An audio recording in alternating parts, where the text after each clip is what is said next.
ঘাঁটির পাশাপাশি কৌশলগত গুরুত্বপূর্ণ মার্কিন স্থাপনায় হামলা চালাচ্ছে ইরান।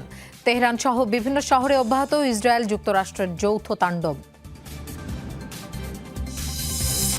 সম্ভাব্য উত্তরসূরির তালিকায় না থেকেও ইরানের সর্বোচ্চ নেতা হলেন সৈয়দ মুজতাবা। আইআরজিসিতে খামেনি পুত্রের রয়েছে ব্যাপক প্রভাব। অংশ নিয়েছিলেন ইরান ইরাক যুদ্ধে। যুক্তরাষ্ট্রকে সহায়তায় মধ্যপ্রাচ্যে রণতরী শার্ল দ্য গল পাঠাচ্ছে ফ্রান্স। যুদ্ধজাহাজ ও যুদ্ধবিমান পাঠানোর ঘোষণা যুক্তরাজ্যের।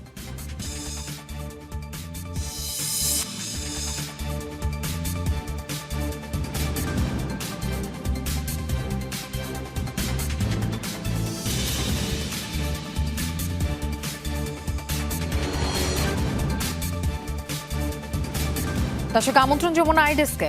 আপনাদের সঙ্গে থাকছি আমি মৌসুমী আহমেদ লোপা। এতক্ষণ শিরোনাম দেখছিলেন, এবার যাচ্ছি পুরো খবরে। শুধু মার্কিন সামরিক ঘাঁটি নয়, এবার আরব দেশগুলোতে থাকা যুক্তরাষ্ট্রের কৌশলগতভাবে গুরুত্বপূর্ণ বিভিন্ন অবস্থানেও হামলা চালাচ্ছে ইরান। দুবাইয়ে মার্কিন কনসুলেট লক্ষ্য করে মিসাইল ও ড্রোন হামলা করা হয়। এর পাশাপাশি সৌদি আরবে অবস্থিত মার্কিন গোয়েন্দা সংস্থা সিআইএর স্টেশনেও হামলার দাবি জানিয়েছে তেহরান। এছাড়াও ইরাকের মার্কিন কনসুলেট লক্ষ্য করে ছোড়া হয়েছে রকেট। নতুন করে 17 দফায় 40টি ক্ষেপণাস্ত্র হামলা চালিয়েছে আইআরজিসি। ভয়াবহ বিস্ফোরণে প্রকম্পিত মার্কিন কনসুলেট। সংযুক্ত আরব আমিরাতের দুবাইয়ে অবস্থিত মার্কিন কনসুলেট লক্ষ্য করে মিসাইল হামলা চালায় ইরানের সামরিক বাহিনী। স্থাপনাটির চত্বরে আছড়ে পড়ে ক্ষেপণাস্ত্র। মঙ্গলবার থেকে অভিযানের ধরনে বড় রকমের পরিবর্তন এনেছে ইরান। ইসরায়েলি ভূখণ্ড এবং আরব দেশগুলোয় থাকা মার্কিন সামরিক ঘাঁটির পাশাপাশি টার্গেট করা হয়েছে দূতাবাস, কূটনৈতিক এলাকার মতো কৌশলগত গুরুত্বপূর্ণ অবস্থান। তারই অংশ হিসাবে আরব আমিরাতের ফুজাইরায় ইন্ডাস্ট্রিয়াল এরিয়ায় চলে ইরানের ড্রোন হামলা। এদিকে ইরানের ছোড়া ড্রোন এবং মিসাইল হামলা ঠেকাতে পাল্টা আকাশ প্রতিরক্ষা ব্যবস্থা ব্যবহার করছে আরব আমিরাত। বুধবার প্রকাশ করা হয় সেই ভিডিও। এর পাশাপাশি ইরাকের মার্কিন কনসুলেটেও মিসাইল ছোড়ে আইআরজিসি। এছাড়াও কুর্দি অধ্যুষিত ইরবিলেও চালানো হয় ব্যাপক হামলা। অন্যদিকে সৌদি আরবে অবস্থিত মার্কিন গোয়েন্দা সংস্থা সিআইএর স্টেশনেও হামলার দাবি করছে ইরানের সামরিক বাহিনী। হামলা অব্যাহত আছে ইসরায়েলি ভূখণ্ডেও। তেল আবিব সহ বিভিন্ন অঞ্চলের আবাসিক এলাকায় ইরানি মিসাইল হামলার পর এভাবেই আগুন জ্বলতে দেখা যায়। মীর মুশফিকা হাসান, যমুনা নিউজ। ইরানে টানা পঞ্চম দিনের মতো চলছে যুক্তরাষ্ট্র ইসরায়েল যৌথ অভিযান। রাজধানী তেহরান সহ ব্যাপক হামলার শিকার কোম, ইস্পাহান সহ বিভিন্ন এলাকা। মঙ্গলবার বিমান হামলায় গুঁড়িয়ে দেওয়া হয়েছে ইরানের বিশেষজ্ঞ প্যানেলের কার্যালয়। এছাড়াও হামলা হয়েছে দেশটির একাধিক সামরিক ও প্রশাসনিক স্থাপনায়। ইস্পাহানে বিমান হামলায় নিহত হয়েছে আইআরজিসির কমান্ডার সহ মোট 5 সদস্য। যৌথ অভিযানে দেশটিতে প্রাণহানি ছাড়িয়েছে 1100। আইডিএফের জোরদার হামলার শিকার লেবাননও। বুধবারের হামলায় দেশটিতে হতাহতের সংখ্যা প্রায় 40। আকাশে ঘন কালো ধোঁয়ার বিশাল কুণ্ডলী। তেহরানের পশ্চিমাঞ্চলে যৌথ বাহিনীর বিমান হামলার পর চোখে পড়ে এমন দৃশ্য। ইরানে টানা পঞ্চম দিনের মতো অব্যাহত যুক্তরাষ্ট্র ইসরায়েলের যৌথ হামলা। রাজধানী তেহরান ছাড়াও কোম, ইস্পাহান সহ বিভিন্ন শহরে চলছে একের পর এক হামলা। মঙ্গলবার বিমান হামলায় গুঁড়িয়ে দেওয়া হয় সর্বোচ্চ নেতা নির্বাচনের দায়িত্বপ্রাপ্ত বিশেষজ্ঞ প্যানেলের কার্যালয়। মিনজাদাই নামের একটি গোপন পারমাণবিক স্থাপনা ধ্বংস করা হয়েছে বলে জানায় আইডিএফ। তেহরানের স্থাপনাটি পারমাণবিক অস্ত্রের সক্ষমতা উন্নয়নে ব্যবহৃত হচ্ছিল বলে দাবি তাদের। রাজধানীতে চালানো আরেক হামলায় কুদস ফোর্সের লেবানন শাখার কমান্ডার দাউদ আলী জাদেহ নিহত হয়েছেন বলেও দাবি ইসরায়েলি বাহিনীর। অন্যদিকে ইরানের আধা সরকারি সংবাদ সংস্থা আইএসএনএ জানিয়েছে, ইস্পাহানে বিমান হামলায় প্রাণ হারিয়েছেন ইসলামী বিপ্লবী গার্ড আইআরজিসির একটি ইউনিটের কমান্ডার আব্দুল হামিদ রাহবার। নিহত হয়েছেন বাহিনীটির আরও 4 সদস্য। মার্কিন সেনাবাহিনী জানিয়েছে, অপারেশন এপিক ফিউরির আওতায় প্রায় 2000 লক্ষ্যবস্তুতে হামলা চালিয়েছে যুক্তরাষ্ট্র ও ইসরায়েল। ইরানের শক্তিশালী সাবমেরিন সহ 17টি নৌযান ধ্বংসেরও দাবি করে ওয়াশিংটন। পাশাপাশি ইরানের সামরিক অবকাঠামোর বিরুদ্ধে ওয়ান ওয়ে ড্রোন মোতায়েন করেছে মার্কিন বাহিনী। লেবাননেও জোরদার হামলা চালিয়েছে ইসরায়েল। বৈরুত ও সিডনে ব্যাপক বোমাবর্ষণ করেছে আইডিএফ। ভয়াবহ হামলার শিকার হয়েছে দেশটির দক্ষিণে হিজবুল্লাহ নিয়ন্ত্রণাধীন পাহাড়ি এলাকা। রেজবানা সায়মা, যমুনা নিউজ। সব জল্পনা কল্পনার অবসান ঘটিয়ে ইরানের সর্বোচ্চ ধর্মীয় নেতা হলেন খামেনি পুত্র সাইয়েদ মুজতাবা খামেনি। অথচ মৃত্যুর আগে সম্ভাব্য উত্তরসূরিদের তালিকায় মুজতাবার নামই রাখেননি Ayatollah Ali Khamenei. Iran international বলছে মূলত রেভলিউশনারি গার্ডের চাপেই মুজতাবাকে সর্বোচ্চ নেতা ঘোষণা করেছে দেশটির assembly of expert. Sayyid Mojtaba Hosseini Khamenei প্রয়াত সর্বোচ্চ ধর্মীয় নেতা আয়াতুল্লাহ খামেনির দ্বিতীয় ছেলে। অবশ্য সন্তান হলেও তাকে সম্ভাব্য উত্তরসূরিদের তালিকায় রাখেননি আয়াতুল্লাহ আলী খামেনি। কারণটা স্পষ্ট, নেতা নির্বাচনে উত্তরাধিকার প্রথা ইরানের রাজতন্ত্র বিরোধী গঠনতন্ত্রের সাথে সাংঘর্ষিক। কিন্তু সর্বোচ্চ নেতা নিহতের পর দেখা গেল ভিন্ন চিত্র। এতদিন মুজতাবা খামেনিকে দেখা হতো পর্দার আড়ালের এক চরিত্র হিসেবে, যিনি প্রকাশ্যে আসতেন কম, অথচ ছিল অন্তরালের ভূমিকা। অনেকেরই ধারণা জনসাধারণের সাথে তার তেমন কোনো যোগাযোগ নেই, কিন্তু সর্বোচ্চ ক্ষমতাধর ব্যক্তির সন্তান হওয়ায় বিচরণ সবসময় ছিল ক্ষমতার চারপাশে।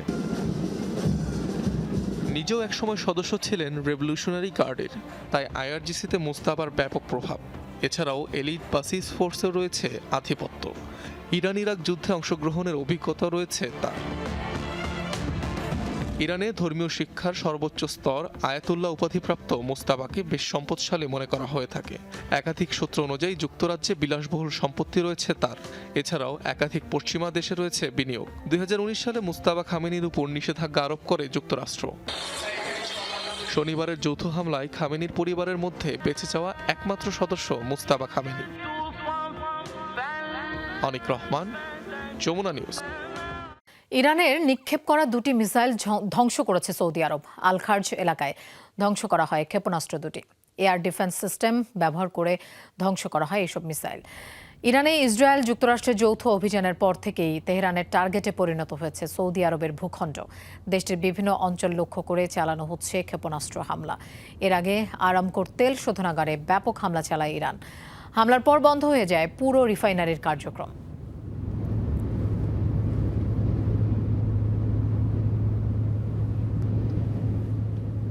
ইরানের বিরুদ্ধে পাল্টা সামরিক পদক্ষেপ নেওয়ার কথা বিবেচনা করছে সংযুক্ত আরব আমিরাত। এই তথ্য জানিয়েছে ইসরায়েলি গণমাধ্যম চ্যানেল 12 ও মার্কিন গণমাধ্যম এক্সিওস। গোপন সূত্রের বরাতে চ্যানেল 12 জানায় আরব আমিরাত যুদ্ধে না জড়ালেও শিকার হয়েছে কমপক্ষে 800 হামলার। এমন পরিস্থিতিতে পাল্টা পদক্ষেপের দিকে এগোতে পারে দেশটি। তবে এই দাবি নাকচ করে দিয়েছে আবুধাবি। এক্সিওসের প্রতিবেদন প্রকাশের পর এক বিবৃতি প্রকাশ করে আরব আমিরাতের রাষ্ট্রীয় সংবাদ সংস্থা WAM। জানানো হয় ইরানের হামলার জবাবে এখনও নিজেদের প্রতিরক্ষা অবস্থান পরিবর্তনের কোনো সিদ্ধান্ত নেয়নি আবুধাবি। বিবৃতিতে আরও বলা হয় চলমান যুদ্ধে কোনো পক্ষের হয়েই লড়াই করবে না তারা। আর কোনো হামলার জন্য আরব আমিরাত নিজেদের ভূখণ্ড, জলসীমা বা আকাশসীমা ব্যবহারের অনুমতি দেয়নি বলেও স্পষ্ট জানিয়ে দেয়। কাতারে আইআরজিসির হয়ে গুপ্তচর বৃত্তির অভিযোগে 10 জনকে আটক করেছে দেশটির নিরাপত্তা বাহিনী। তারা আলাদা দুটি সেল গঠন করে দেশটিতে কাজ করছিল দাবি কাতার কর্তৃপক্ষের। এর মধ্যে 7 জনের বিরুদ্ধে কাতারে গুরুত্বপূর্ণ সামরিক স্থাপনায় নজরদারি করার অভিযোগ আনা হয়েছে। বাকি 3 জনের উপর বিভিন্ন নাশকতা চালানোর দায়িত্ব দেওয়া হয়েছিল দাবি দোহার। আটকের পর প্রাথমিক জিজ্ঞাসাবাদে আইআরজিসির সাথে সম্পৃক্ততার কথা স্বীকার করেছে তারা বলেও দাবি করে কাতার। আটককৃতদের অবস্থান থেকে বিভিন্ন ধরনের কমিউনিকেশন ডিভাইস ও টেকনোলজিক্যাল ইকুইপমেন্ট পাওয়া গেছে।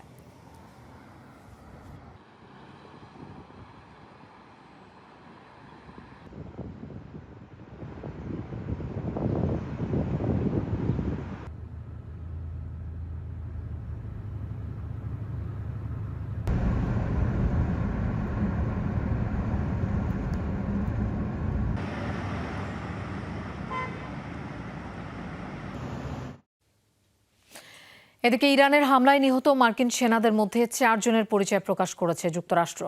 মঙ্গলবার রাতে তাদের পরিচয় প্রকাশ করে সেন্ট্রাল কমান্ড। এর মধ্যে রয়েছেন সার্জেন্ট নিকোল আমর, তিনি রিজার্ভ ফোর্সের সদস্য ছিলেন। অপর সেনা সদস্যের নাম ডেক্ল্যান কোডি। আইওয়াই পোস্টিং ছিল এই সার্জেন্টের। পাশাপাশি সেনা কর্মকর্তাদের মধ্যে ক্যাপ্টেন কোডি খোরকের পরিচয় প্রকাশ করে সেন্ট্রাল কমান্ড। পরিচয় প্রকাশকারী অপর সদস্যের নাম সার্জেন্ট নোয়াহ জেন্স।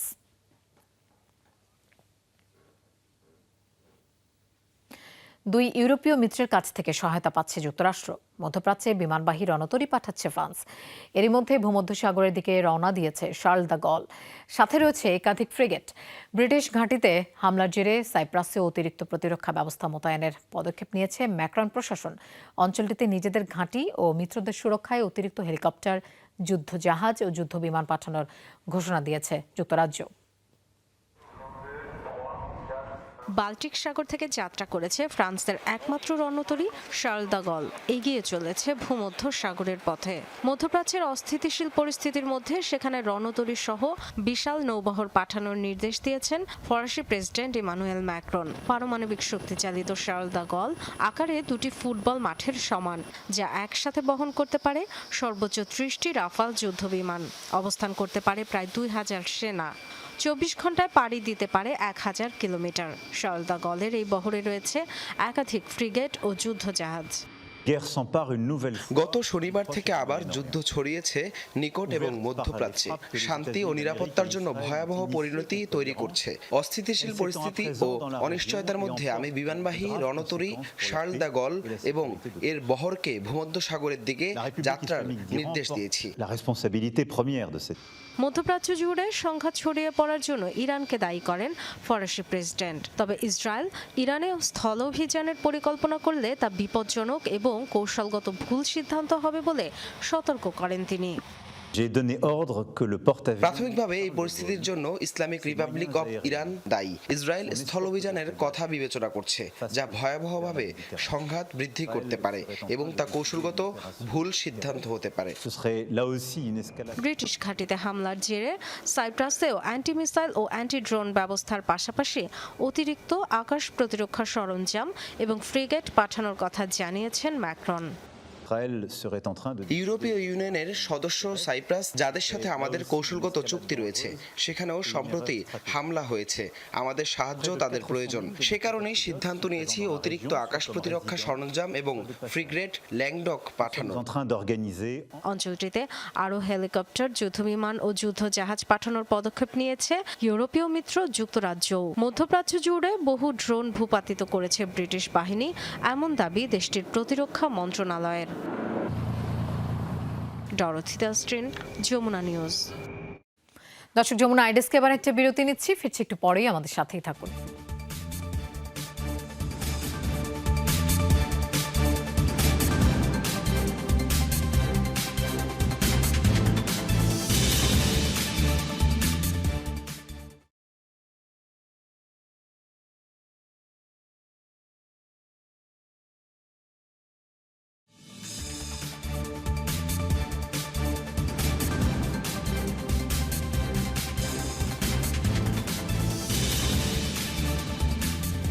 দর্শক, আরও একবার স্বাগত। আপনারা দেখছেন যমুনা আইডেস্ক। জন্মভূমি মাশহাদেই সমাহিত করা হবে ইরানের সর্বোচ্চ ধর্মীয় নেতা আয়াতুল্লাহ আলী খামেনিকে, নিশ্চিত করেছে আইআরজিসি সম্পৃক্ত বার্তা সংস্থা ফার্স। অবশ্য এখনও ঘোষণা করা হয়নি জানাজার স্থান, তারিখ ও সময়। তবে দাফনের আগে আয়াতুল্লাহ খামেনিকে শেষ শ্রদ্ধা জানাতে রাজধানীতে বড় জমায়েতের পরিকল্পনা করছে আইআরজিসি। ইরানের উত্তর পূর্বাঞ্চলীয় শহর মাশহাদকে শিয়া সম্প্রদায়ের জন্য পবিত্র বিবেচনা করা হয়। সেখানে ইমাম রেজার মাজারে আয়াতুল্লাহ আলী খামেনির বাবাকেও সমাহিত করা হয়েছিল।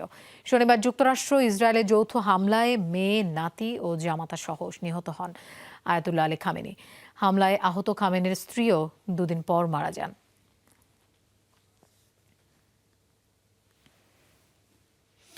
ইরাকে অনুষ্ঠিত হয়েছে ইরানের প্রয়াত সর্বোচ্চ ধর্মীয় নেতা আয়াতুল্লাহ খামেনির গায়েবানা জানাজা। নাজাফে এই জানাজা অনুষ্ঠিত হয়। এতে অংশ নেন শত শত মানুষ। জানাজার আগে শোক র্যালি এবং মাতম অনুষ্ঠিত হয়। এ সময় ইসরায়েল এবং যুক্তরাষ্ট্রের পতনের দাবিতে স্লোগান দেন বিক্ষুব্ধরা। জানাজায় অংশগ্রহণকারী বলেন, যতদিন মার্কিন সাম্রাজ্যবাদ টিকে থাকবে ততদিন পৃথিবীতে যুদ্ধ সংঘাত বন্ধ হবে না। চলমান আগ্রাসনের বিরুদ্ধে বিশ্বের মুসলিমদের ঐক্যবদ্ধ হওয়ার আহ্বান জানান তারা।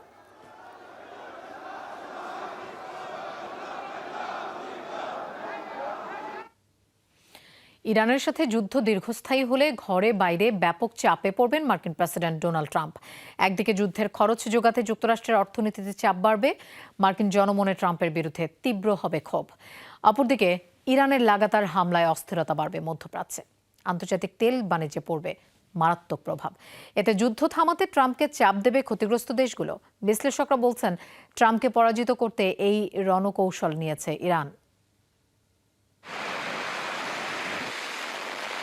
ইরানে মার্কিন ইসরায়েলি হামলার প্রধান লক্ষ্য ছিল কম সময়ে ঝটিকা হামলা চালিয়ে রেজিম পাল্টে ফেলা, কিন্তু সেই পরিকল্পনা আপাতভাবে ভেস্তে গেছে বলেই মনে করছেন বিশ্লেষকরা। হয়তো এ কারণেই ডোনাল্ড ট্রাম্প বলছেন, উদ্দেশ্য হাসিলে লাগতে পারে আরও 3 থেকে 4 সপ্তাহ সময়। বিশ্লেষকদের দাবি, দীর্ঘ সময় যুদ্ধ চালানোর সক্ষমতা নেই যুক্তরাষ্ট্রের। রয়েছে সামরিক, অর্থনৈতিক ও রাজনৈতিক ঝুঁকি। যুদ্ধ লম্বা হলে চাপ বাড়তে থাকবে মার্কিন অর্থনীতির ওপর, এমনটাই মত তাদের। প্রেসিডেন্ট ট্রাম্পের মূল লক্ষ্য নেতানিয়াহুর চেয়ে ভিন্ন। তিনি চাইবেন না এই যুদ্ধ দীর্ঘায়িত হোক। যুদ্ধে প্রতিদিন কি পরিমাণ খরচ হয় সে সম্পর্কে তিনি ভালোভাবেই জানেন। সংঘাত দীর্ঘস্থায়ী হলে মার্কিন অর্থনীতি ক্ষতিগ্রস্ত হবে, জনপ্রিয়তা হারাবেন তিনি। কিন্তু যুদ্ধ দীর্ঘায়িত হলে লাভ ইরানের। মার্কিন প্রেসিডেন্টের ওপর চাপ সৃষ্টি করাই মূল লক্ষ্য তেহরানের। এ উদ্দেশ্যে সর্বোচ্চ শক্তির পরিবর্তে কৌশল অবলম্বন করে বিক্ষিপ্তভাবে মধ্যপ্রাচ্যে মার্কিন মিত্রদের ওপর হামলা চালাচ্ছে আইআরজিসি। পাশাপাশি হরমুজ প্রণালী বন্ধ করে আন্তর্জাতিক বাণিজ্যে অচলাবস্থা তৈরি করার চেষ্টা করছে তারা। যুদ্ধ বন্ধে ইরানের কাছে একটাই পথ খোলা আছে, তা হলো যে কোনো উপায়ে ট্রাম্পের উপর চাপ সৃষ্টি করা। আর এই কারণেই তারা উপসাগরীয় দেশগুলোতে হামলা করছে। একই সাথে হরমুজ প্রণালী বন্ধেও তৎপরতা চালাচ্ছে, কারণ বিশ্বের 20% অপরিশোধিত তেল এ প্রণালী দিয়েই সরবরাহ হয়। ইরান এসব করছে যাতে আন্তর্জাতিক চাপে ট্রাম্প যুদ্ধ চালিয়ে যাওয়ার সিদ্ধান্ত পুনর্বিবেচনা করে। বিশ্লেষকরা বলছেন, ট্রাম্পই একমাত্র ব্যক্তি যিনি এই যুদ্ধের ইতি টানতে পারেন। আর এ কারণেই যুক্তরাষ্ট্রের প্রদত্ত শর্ত না মেনে কৌশলে ট্রাম্পকে যুদ্ধ থেকে পিছিয়ে আসতে বাধ্য করতে চাইছে ইরান। প্রাণপ্রতিম কুণ্ডু, যমুনা নিউজ। একদিকে যুক্তরাষ্ট্র ইসরায়েলের যৌথ অভিযানের প্রেক্ষিতে বিশ্বের 20% জ্বালানি সরবরাহকারী পথ হরমুজ প্রণালী বন্ধ করেছে ইরান। অন্যদিকে ইরানের ড্রোন হামলার মুখে স্থগিত ঘোষণা করা হয়েছে মধ্যপ্রাচ্যের কয়েকটি দেশের গুরুত্বপূর্ণ জ্বালানি শোধনাগারের কার্যক্রম। এতে বিশ্ববাজারে চরমে উঠেছে তেল ও এলএনজির দাম। সংকট দীর্ঘস্থায়ী হলে নজিরবিহীন জ্বালানি বিপর্যয়ের মাঝে পড়তে যাচ্ছে এশিয়ার বেশিরভাগ দেশ, এমন আশঙ্কা বিশ্লেষকদের।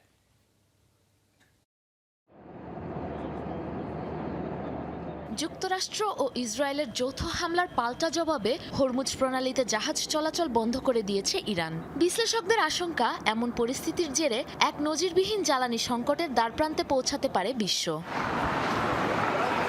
হরমুজ প্রণালী তো বটেই, ইরানের ড্রোন হামলায় বন্ধ রয়েছে কাতার, আমিরাত, সৌদি, ইরাক সহ মধ্যপ্রাচ্যের বেশ কয়েকটি জ্বালানি তেল শোধনাগারের কার্যক্রম। এসব ঘটনার জেরে এরই মাঝে ইউরোপের বাজারে এক লাফে 46% বৃদ্ধি পেয়েছে লিকুইড ন্যাচারাল গ্যাস বা এলএনজির দাম। পাশাপাশি 13% অর্থাৎ ব্যারেল প্রতি $82-এরও বেশি বেড়ে বিশ্ববাজারে আকাশ ছুঁয়েছে তেলের দাম।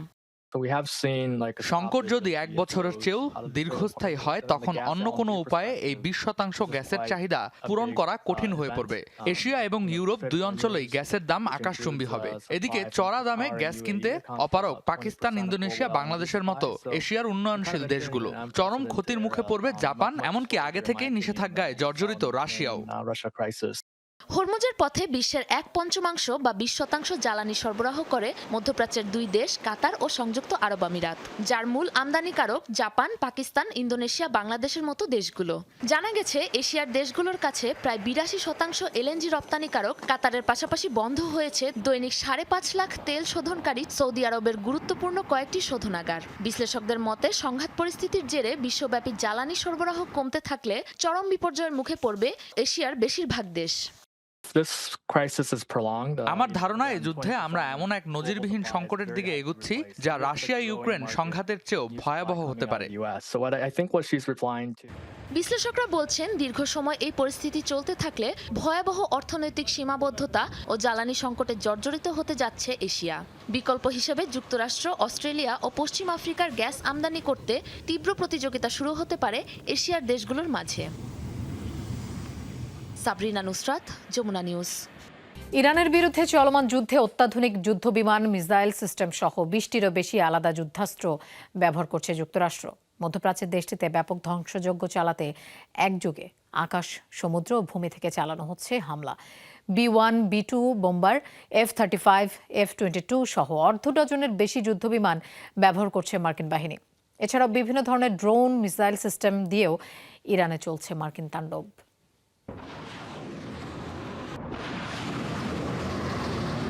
28 ফেব্রুয়ারি শুরু, এরপর ইসরায়েলকে সাথে নিয়ে ইরান জুড়ে লাগাতার বোমা ফেলে যাচ্ছে যুক্তরাষ্ট্র। এরই মধ্যে দেশটির 5 শতাধিক স্থানে চালানো হয়েছে হামলা, ধ্বংসস্তূপে পরিণত হয়েছে বহু স্থাপনা। চলমান এই যুদ্ধে আকাশ, ভূমি ও জল 3 স্থান থেকেই ইরানে হামলা চালাচ্ছে মার্কিন বাহিনী। একদিকে যুদ্ধ বিমান থেকে ফেলছে টনকে টন বোমা, অন্যদিকে মিসাইল লঞ্চার, ড্রোন দিয়েও চলছে তাণ্ডব। মার্কিন সেন্ট্রাল কমান্ডের দাবি, অভিযানে এখন পর্যন্ত অর্ধ ডজনের বেশি মডেলের যুদ্ধবিমান ব্যবহার করেছে তারা। B-1 বোম্বারের পাশাপাশি B-2 স্টিলথ বোম্বার দিয়ে লক্ষ্য বানানো হচ্ছে ইরানের পারমাণবিক ও সামরিক স্থাপনা। এছাড়াও বিস্ফোরক ফেলতে ব্যবহার করা হচ্ছে F-35, F-22, F-15 ও F-16 এর মতো অত্যাধুনিক যুদ্ধবিমানও। ইরানের বিরুদ্ধে এই যুদ্ধেই প্রথমবারের মতো লুকাস ড্রোন ব্যবহার করেছে যুক্তরাষ্ট্র। হামলা চালাচ্ছে MQ-9 রিপার ড্রোন দিয়েও। এছাড়াও ভূমি থেকে হাইমার্স রকেট সিস্টেম দিয়ে চলছে হামলা, নৌযান থেকে ছোড়া হচ্ছে টমাহক ক্রুজ মিসাইল। ইরানের পাল্টা হামলা ঠেকাতে যুক্তরাষ্ট্র ব্যবহার করছে প্যাট্রিয়ট, থার্ড ও কাউন্টার ড্রোন সিস্টেমের মতো প্রতিরক্ষা ব্যবস্থা। যুদ্ধ শুরুর আগেই ইরানের আশপাশে জড়ো করা হয় USS Gerald Ford, USS Abraham Lincoln carrier strike group. নৌটহলের জন্য P-8 পোসাইডন বিমান ব্যবহার করছে মার্কিন বাহিনী। এছাড়াও রিফুয়েলিং সহ লজিস্টিক সাপোর্টের জন্য বিভিন্ন আকাশযানের সহায়তা নিচ্ছে দেশটি। মোস্তফা মাহমুদ, যমুনা নিউজ। শ্রীলঙ্কার উপকূলে সাবমেরিন হামলার শিকার হয়েছে একটি ইরানি যুদ্ধজাহাজ। এ ঘটনায় আহত অন্তত 78 জন, যাদের মধ্যে 32 জনের অবস্থা গুরুতর। এখনও নিখোঁজ শতাধিক মানুষ। শ্রীলঙ্কার পররাষ্ট্রমন্ত্রী বিজিথা হেরাথ জানান, তাদের জলসীমার কাছে ডুবে যাচ্ছিল নৌযানটি। তখন লঙ্কান সেনাবাহিনীর কাছে সাহায্য চেয়ে ইরানি নৌযানটি থেকে সংকেত পাঠানো হয়। এরপরে সেটি উদ্ধারে তৎপর হয় তাদের সেনাবাহিনী। আহতদের উদ্ধার করে দ্বীপের দক্ষিণাঞ্চলের একটি হাসপাতালে নেওয়া হয়েছে বলেও জানান হেরাথ। ঘটনার সময় জাহাজটিতে প্রায় 180 জন নাবিক ছিল। স্থানীয় সংবাদ মাধ্যম জানায়, শ্রীলঙ্কার দক্ষিণে গল উপকূলের কাছে এই ঘটনা ঘটে। ইরানের যৌথ হামলার জেরে মার্কিন রাষ্ট্রদূতের বহিষ্কারের দাবিতে বিক্ষোভ হয়েছে পাকিস্তানে।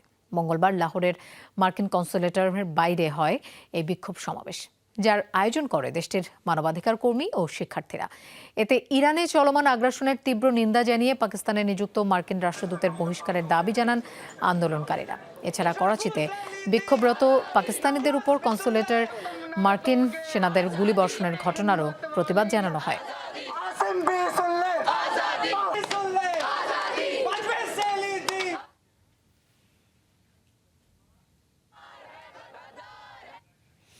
দর্শক, এই ছিল যমুনা আই ডেস্ক। আর এতক্ষণ সাথে থাকার জন্য ধন্যবাদ সবাইকে।